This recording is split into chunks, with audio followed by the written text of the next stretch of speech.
नमस्कार साथियों, मैं राजवर्धन चौहान एक बार फिर से आप सभी का स्वागत करता हूं आपके अपने YouTube channel study based classes पर। और जो आज हम बात करने वाले हैं वो हम कुषाण वंश के बारे में बात करने वाले हैं, यानी कि आज की जो हमारी वीडियो है वो कुषाण वंश पर आधारित है। पहले हम कुषाण वंश के कुछ डिटेल्ड बात करेंगे और इसके बाद मतलब जो अगली स्लाइड होगी उसमें फिर हम PYQ यानी कि प्रीवियस ईयर क्वेश्चंस के बारे में बात करेंगे। तो शुरुआत करते हैं आज के सेशन की और शुरुआत करते हैं कुषाण वंश के बारे में कि कुषाण कौन थे और कैसे कैसे उन्होंने भारत पर शासन किया। कुषाणों के बारे में बता दूं आपको कि मौर्योत्तर काल में अगर हम पढ़ते हैं तो हमने बहुत सारे वंश के बारे में पढ़ा। हमने पहलवों के बारे में पढ़ा, हमने पर्थियन के बारे में पढ़ा, हमने इंडो ग्रीक्स पढ़े, हमने शक पढ़े। तो इन्हीं में जो आगे आते हैं वो कौन से आते हैं, वो कुषाण आते हैं। और कुषाणों ने एक लंबे समय तक भारत पर शासन किया। कुषाणों में अगर हम बात करते हैं तो कनिष्क नाम का एक राजा हुआ जो महानतम राजा माना जाता है, और कहा था कि इसके समय में बौद्ध धर्म का प्रचार प्रसार जो है वो भारत और भारत के बाहर भी हुआ। इसी के समय में चौथी बौद्ध संगति का आयोजन किया गया। तो ऐसी बहुत सारी बातें हैं जो कि कुषाण वंश से संबंधित है। तो शुरुआत करते हैं आज के सेशन की और देखते हैं कि आज क्या क्या है कुषाण वंश के बारे में। देखिएगा, कहा था कि कुषाण यूची जनजाति की उन 5 शाखाओं में से है। एक है जो चीनी सीमा या मध्य एशिया में रहती थी। तो कुषाणों के बारे में कहा था कि एक यूची जनजाति है जो मुख्यतः चाइना में निवास किया करती थी। तो कुषाण उन्हीं यूची जनजाति के वंशज हैं जो बाद में कहा जाता है कि धीरे धीरे माइग्रेट करते हुए कहाँ पर आए, माइग्रेट करते हुए जो चीनी सीमा की या मध्य एशिया से भारत की ओर आई। अगर हम कुषाण वंश के बारे में कहते हैं, पहली से तीसरी शताब्दी का जो समय है वो कुषाण वंश का समय है। कुषाण साम्राज्य पहली से तीसरी शताब्दी लगभग 105 से 250 ईस्वी में अपने सांस्कृतिक चरम पर था। मतलब ये वो टाइम पीरियड था जब कुषाणों की सत्ता पूरे विश्व में, या कहें कि जो कुषाण है वो प्रत्येक जगह पर अपनी प्रभावी उपस्थिति को दर्ज करा रहे थे। ये तजाकिस्तान से अफगानिस्तान, पाकिस्तान और उत्तरी भारत में गंगा नदी घाटी तक फैला हुआ था। अगर हम कुषाणों के साम्राज्य की बात करते हैं तो कुषाणों का जो साम्राज्य है वो कहाँ कहाँ पर है, वो अफगानिस्तान में है, पाकिस्तान में है, और गंगा जो नदी है उसकी ऊपरी घाटी जो मैदान है वहाँ तक कुषाणों का जो साम्राज्य है वो विस्तृत रूप से फैला हुआ था। कई कुषाण शासकों ने देवपुत्र या ईश्वर के पुत्र की उपाधि को भी धारण किया। लास्ट में लिखा हुआ है कि इन्होंने देवपुत्र या ईश्वर के पुत्र की उपाधि को धारण किया। तो देवपुत्र या ईश्वर पुत्र की उपाधि का धारण करने का मतलब ये है कि ये बेशक भारत के बाहर से यहाँ पर आए थे, लेकिन अगर आप इनके बारे में पढ़ेंगे तो जैसे कि गुप्त शासकों के बारे में कहते हैं कि गुप्त शासकों ने यहाँ की उपाधियों को धारण किया। जैसे आप पढ़ेंगे अभी आगे जाके परम भागवत या ऐसी उपाधियाँ जो कि जो हिंदू देवी देवता है उनसे संबंध रखती हैं। तो ऐसी ही उपाधियों को किसके द्वारा, कुषाणों के द्वारा भी धारण किया गया, क्योंकि ये गुप्तों से पहले आ गए। यानी कि उपाधि धारण की जो प्रक्रिया है वो उन्होंने ठीक वैसी ही अपनाई जैसे कि मौर्यों के द्वारा जो है वो अपनाई गई थी। जैसे कि अगर हम बात करते हैं अशोक के समय में, जैसे अशोक ने प्रियदर्शी या कहें कि प्रियदर्शन की उपाधि को धारण किया, वैसे ही कुषाणों के द्वारा भी क्या है, इन उपाधि को धारण किया गया। आगे बढ़ते हैं।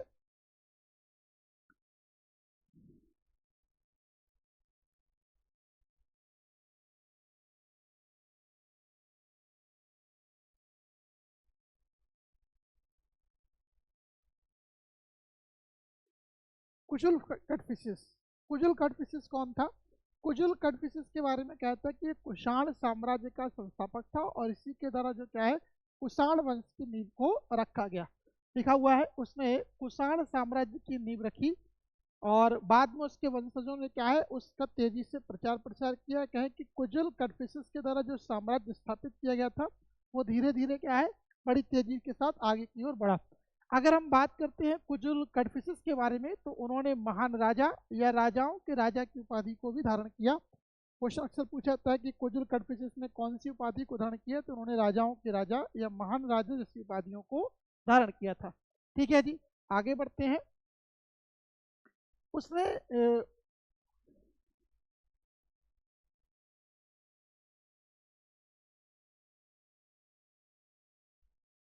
उसने भारतीय उपमहाद्वीप के उत्तर पश्चिम में कुषाण साम्राज्य का जो है विस्तार किया। किसके द्वारा? जो नाम आता है वो आता है विम कटफिशिस का नाम आता है। यहाँ पर थोड़ा सा गलत प्रिंट है, विम कडफिसेस। ठीक है, कुजुल कडफिसेस के बाद जो राजा होता है वो कौन होता है? विम कडफिसेस।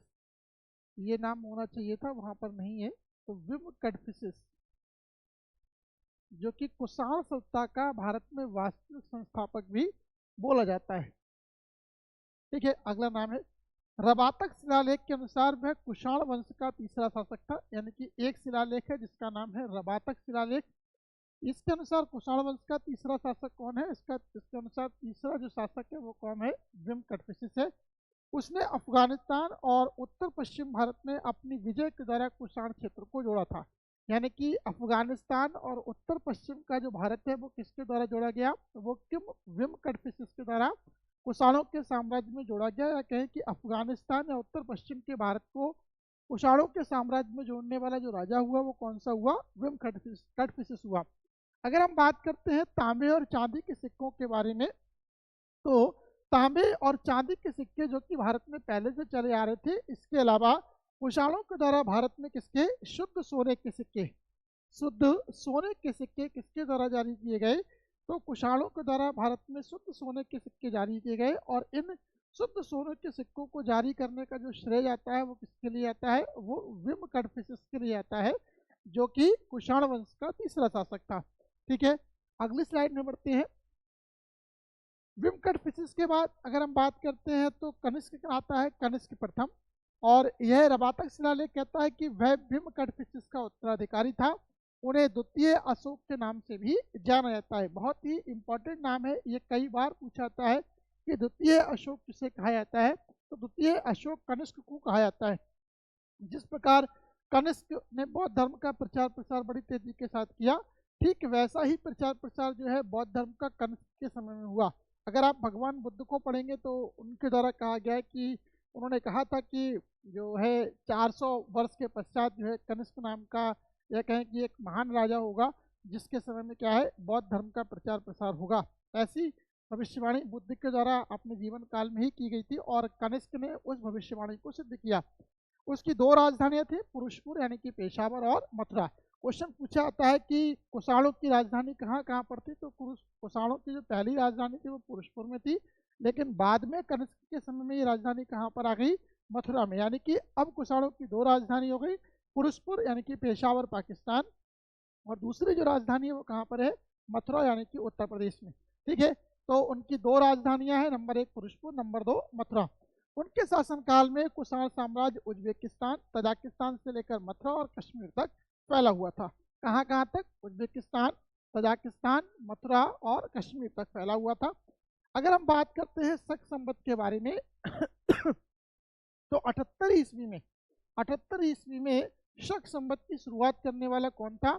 78 ईस्वी में शक संवत की शुरुआत करने वाला जो राजा हुआ उसका नाम कनिष्की है। यानी कि कनिष्क के द्वारा 78 ईस्वी में किसकी? शक संवत की शुरुआत की गई। उन्होंने पाटलिपुत्र पर आक्रमण किया और बौद्ध भिक्षु अश्वघोष को पुरुषपुर लेकर आई। ठीक है, यानी कि अश्वघोष किसके दरबार में रहा करते थे? अश्वघोष जो है वो अगर हम बात करें तो वो कनिष्क के दरबार में रहा करते थे। इससे पहले ये पाटलिपुत्र में निवास किया करते थे, लेकिन कनिष्क के समय में कहा जाता है कि ये जो है आपके मथुरा में, या कहें कि उनकी राजधानी में आए और वहाँ पर आकर क्या है उन्होंने उनका बौद्ध धर्म का जो है प्रचार प्रसार किया। कनिष्क बौद्ध धर्म का संरक्षक था और उसने 78 ईस्वी में कश्मीर के कुंडल वन में चौथी बौद्ध संगति बुलाई।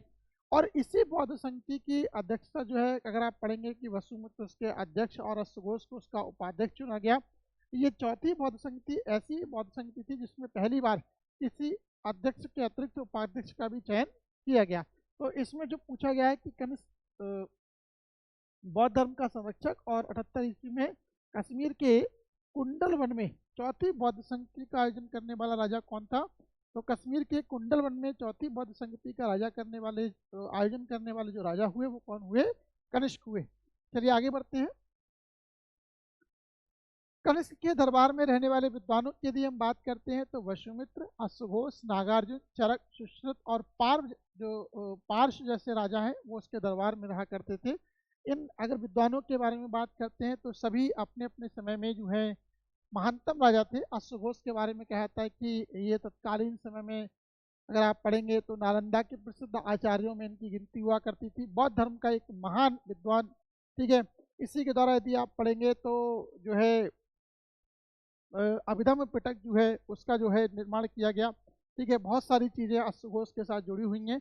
इसके अलावा नागार्जुन के बारे में कहते हैं कि इन्हें भारत का आइंस्टीन कहा जाता है। रस चिकित्सा के प्रतिपादक थे, एक महानतम विद्वान कहा जाता है जिन्होंने अगर हम बात करें कि विज्ञान में या कहें कि जो विज्ञान आधुनिक विज्ञान है उसकी नींव को रखने में अपना महत्वपूर्ण योगदान दिया। इसके अलावा चरक एक महान चिकित्सक, ठीक है, सुश्रुत एक महान चिकित्सक, ये दोनों के समय में कहा जाता है कि जो मेडिकल साइंस है उसने अभूतपूर्व तरक्की की। आज भी अगर आप पढ़ेंगे तो जो है चरक संहिता या सुश्रुत संहिता जो है वो मेडिकल के स्टूडेंट के लिए इम्पोर्टेंट है। और पार्स जैसे विद्वान जो है वो किसके दरबार में रहा करते थे, वो कनिष्क के दरबार में रहा करते थे। उसने राजा हान होती के खिलाफ लड़ाई लड़ी थी, जो चीन के हान राजवंश के राजा थे। कहा जाता है कि चीन के हान वंश के राजा के साथ जो है इनकी दो लड़ाइयाँ हुई। पांचाओं की लड़ाई हुई। पांचाओं की इस लड़ाई में पहली बार कनिष्क पराजित हुआ, लेकिन दूसरी बार में कहा जाता है कि कनिष्क ने पांचाओं के युद्ध में चीन के राजा को पराजित किया और उनकी पुत्री से विवाह किया। ठीक है, उसका शासन दक्षिण में सांची तक फैला हुआ था। सांची में जो है दक्षिण में सांची है, वहाँ तक उसका शासन फैला हुआ था। वो राजा कौन से थे? वो राजा थे आपके बासिस। ठीक है, अगले राजा कौन से हैं? बासिस। बासिस के बाद यदि हम बात करते हैं तो जो राजा हुए वो हुविस्क, उनके साम्राज्य की मुख्य राजधानी गांधार के पूर्वापुरा में स्थित थी। हुविस्क कनिष्क का उत्तराधिकारी था। ठीक है, हुविस्क कौन है?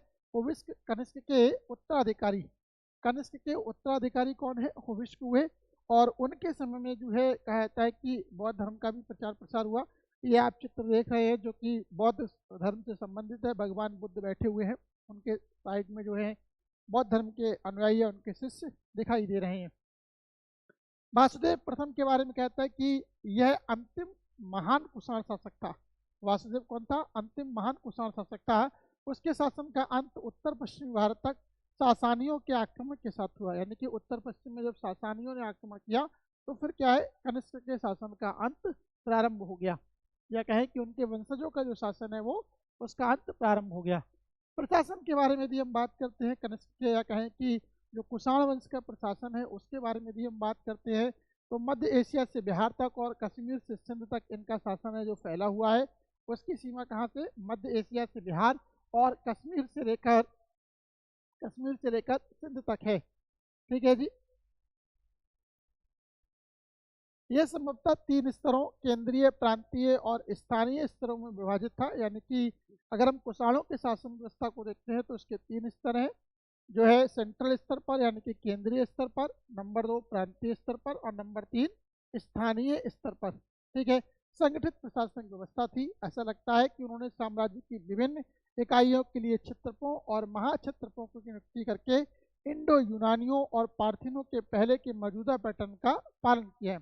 यानी कि इनसे पहले के जो राजा हुए, चाहे वो आपके इंडो यूनानी हुए या अथवा पार्थियन हुए, उनके पैटर्न का पालन किसके द्वारा किया गया है?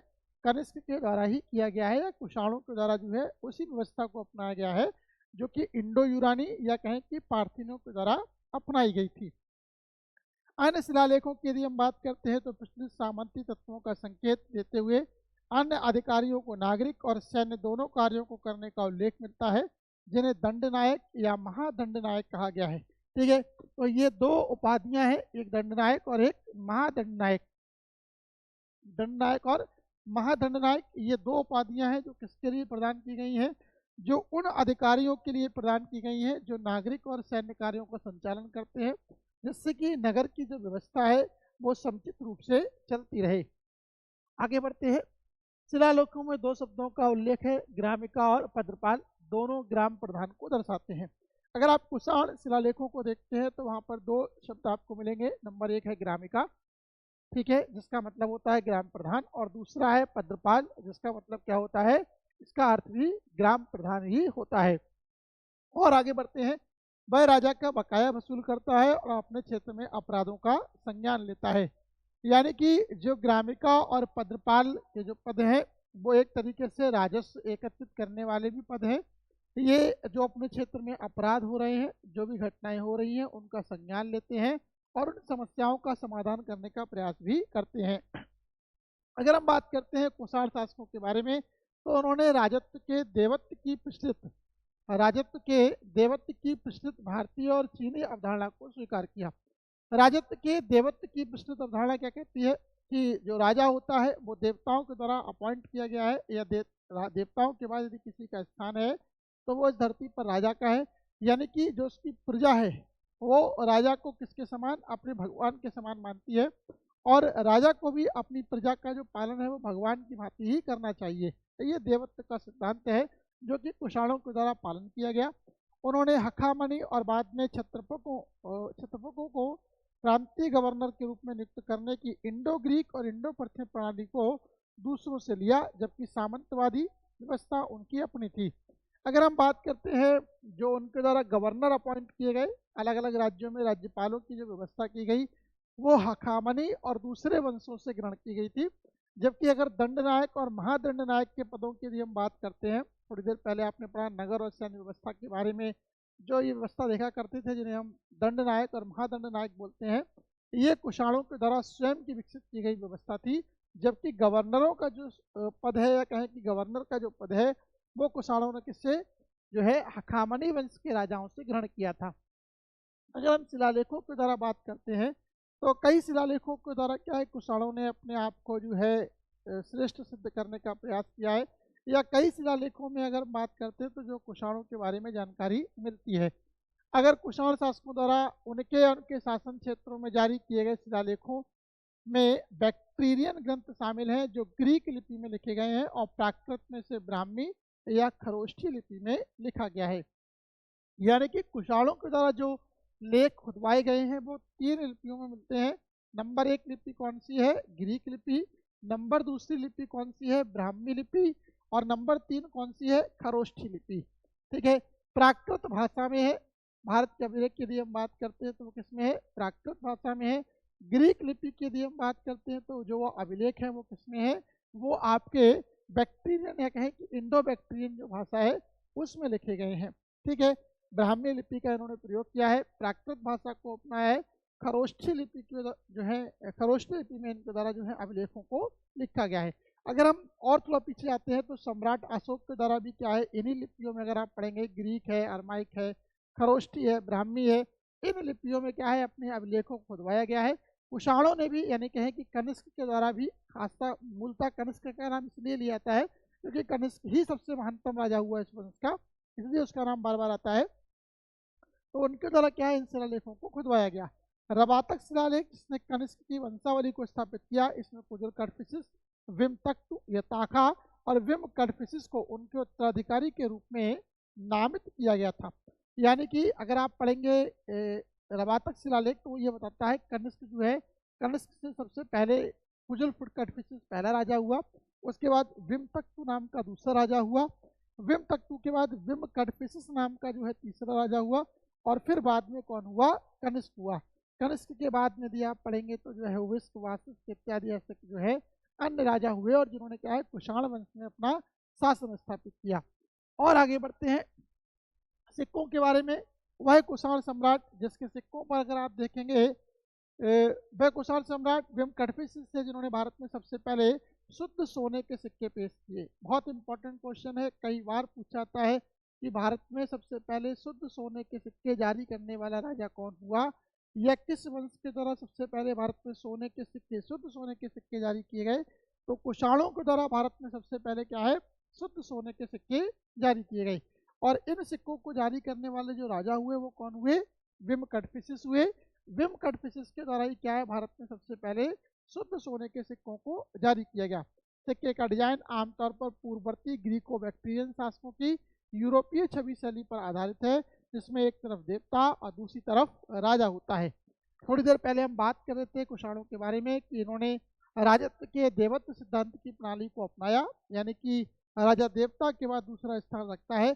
ठीक वही जो चित्रांकन है वो कहाँ पर दिखाई देता है, ठीक वही चित्रांकन आपको कुषाणों की मुद्राओं यानी कि सिक्कों में भी दिखाई देता है। सिक्कों को यदि आप देखेंगे तो एक तरफ उनके जो राजा हैं वो, और एक तरफ उनके देवी देवताओं के चित्र आपको देखने के लिए मिल जाएंगे। ठीक है, ये कुछ कुषाण सिक्कों का पैटर्न या कुछ डिजाइन है जो आपके सामने दिख रहे हैं, जो ये बतलाते हैं कि कुषाणों के सिक्के कैसे थे। हेलेनिस्टिक और बौद्ध सांस्कृतिक तत्वों का एक मिश्रण महायान बौद्ध धर्म के रूप में मध्य और उत्तरी एशिया में फैला।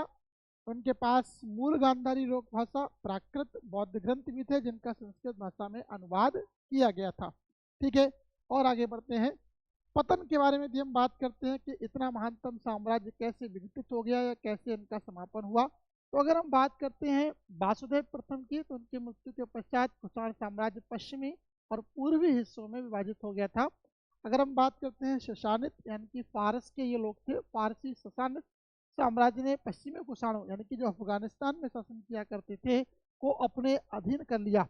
फारसियों ने उन्हें फिर से हरा दिया, पश्चिमी राजवंश को पदच्युत कर दिया गया और उनकी जगह फारसी जागीरदारों को कुषाणों के रूप में या कहें कि इंडो ससानिट्स के रूप में जाना गया। 5वीं शताब्दी में श्वेत हुणों के आक्रमण और बाद में इस्लाम के विस्तार ने अंततः कुषाण साम्राज्य के उन अवशेषों का सफाया कर दिया जो कि कभी उनके गौरवशाली इतिहास को दर्शाया करते थे। यानी कि अगर हम वासुदेव प्रथम के बाद देखते हैं तो वासुदेव प्रथम के बाद कुषाणों का जो शासनकाल है वो बहुत ही तेजी के साथ नीचे की ओर गया और बाद में कहता है कि जो इस्लाम का जो उदय हुआ उस इस्लाम के उदय ने क्या है इस वंश को जो है एकदम समाप्ति की कगार पर लाकर खड़ा कर दिया। लेकिन इसके साथ और भी बहुत सारी चीज़ें हैं, जैसे कि यदि हम बात करते हैं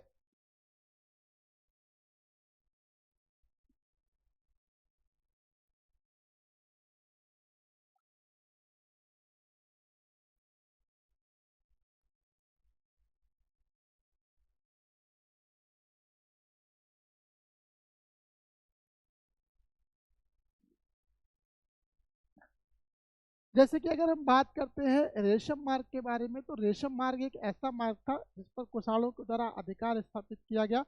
और रेशम मार्ग के बारे में यदि आप पढ़ेंगे तो ये एक बहुत ही महत्वपूर्ण मार्ग था जिसके द्वारा जो है चाइना का व्यापार जो है भारत की मध्यस्थता से होते हुए अगर हम बात करते हैं तो पश्चिम के देशों के साथ होता था।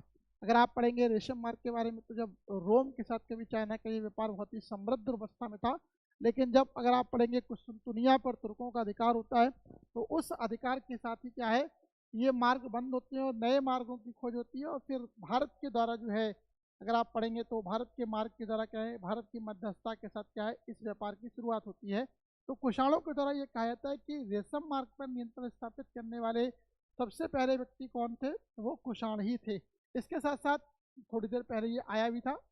इसके साथ साथ यदि हम बात करते हैं जो है गांधार कला के बारे में, गांधार कला और मथुरा कला शैली ये दो महान कला शैलियाँ थी जो किसके समय विकसित हुई, कनिष्क के समय में हुई। इंपॉर्टेंट क्वेश्चन यहाँ से बनता है मथुरा शैली और गांधार शैली, मथुरा शैली और गांधार शैली की शुरुआत किसके समय में हुई, तो मथुरा शैली और गंधार या गांधार शैली की शुरुआत कनिष्क के समय में हुई।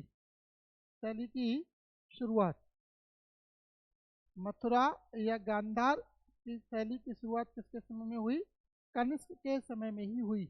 कनिष्क के समय में ये शैली सबसे पहले आई। अगर हम मथुरा शैली की बात करते हैं तो मथुरा शैली में आपको लाल बलुआ पत्थर का प्रयोग मिलता है, यानी कि लाल पत्थर की जो है मूर्ति बनाई जाती है। जबकि गांधार शैली की यदि हम बात करते हैं तो यहाँ पर मूर्ति बनाने के लिए काले पत्थर का उपयोग किया गया है। ठीक है, ग्रेनाइट का जो पत्थर है, ग्रेफाइट पत्थर है, उसका जो उपयोग कहाँ पर किया गया है वो गांधार शैली में किया गया है। ये दोनों शैलियाँ कनिष्क के समय में विकसित हुई। बुद्ध वो पहले व्यक्ति थे कहा था कि जिनकी मूर्ति बनाई गई, और बुद्ध की जो मूर्ति बनाई गई थी वो किस में बनाई गई थी, मथुरा शैली में बनाई गई थी। ये क्वेश्चन भी इम्पोर्टेंट क्वेश्चन है कि मथुरा शैली में बनाई जाने वाली पहली मूर्ति किसकी थी, तो बुद्ध की थी। बुद्ध की पहली मूर्ति बनाई गई, बुद्ध की पहली मूर्ति बनाई गई। बुद्ध की पहली मूर्ति किसके समय में बनाई गई, बुद्ध की पहली मूर्ति जो है वो जो है क्या कहते हैं मथुरा शैली में ये कनिष्क के समय में ही बनाई गई। अगर हम गांधार शैली की बात करते हैं तो काले पत्थरों का उपयोग वहाँ पर किया गया है।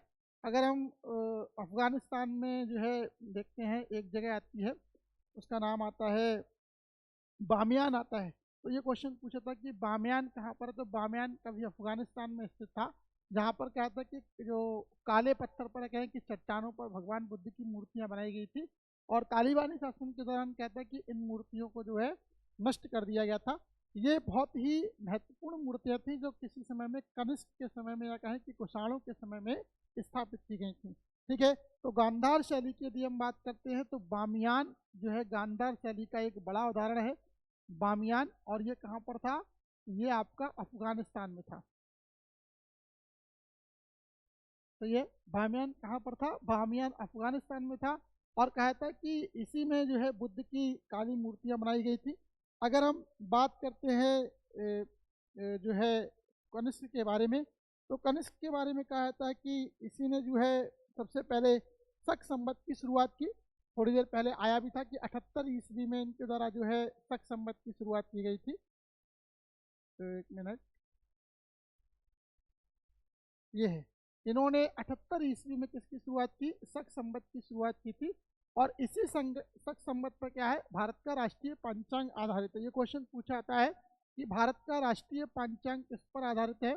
तो भारत का राष्ट्रीय पंचांग, भारत का राष्ट्रीय पंचांग इसी पर आधारित है।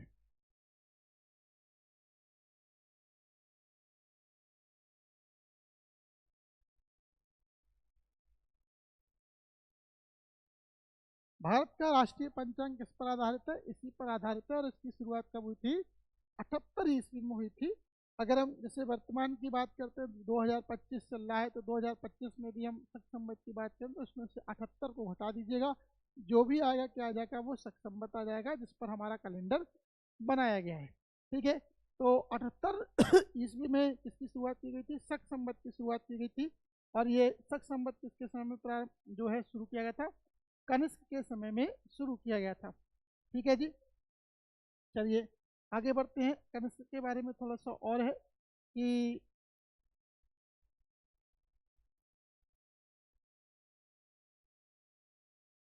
एक सुई विहार का अभिलेख है। जैसे ये रवातक शिलालेख है, ऐसे सुई विहार का अभिलेख, सुई विहार का अभिलेख,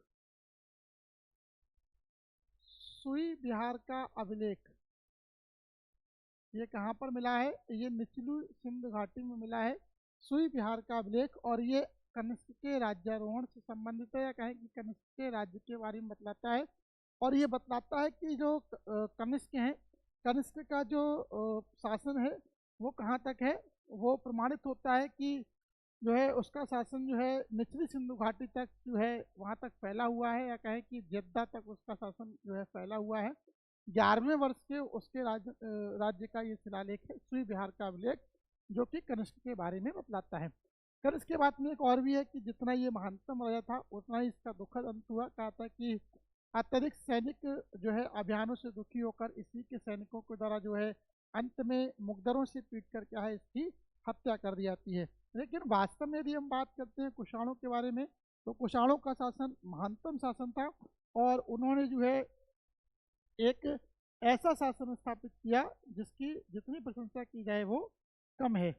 ठीक है, कनिष्क के उत्तराधिकारियों में वासिष्ठ, हुविष्ठ, कनिष्क द्वितीय जैसे राजाओं का नाम आता है, जिन्होंने क्या है कनिष्क के तरह ही शासन को बरकरार रखा, या कहें कि बनाए रखा।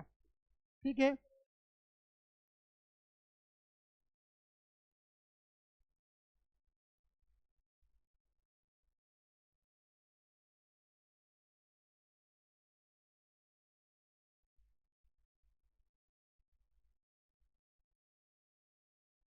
इसके साथ साथ अगर हम कनिष्क के बारे में बात करते हैं तो फाह्यान नाम का एक तीर्थयात्री है जो कि चंद्रगुप्त द्वितीय यानी कि विक्रमादित्य के शासनकाल में आया।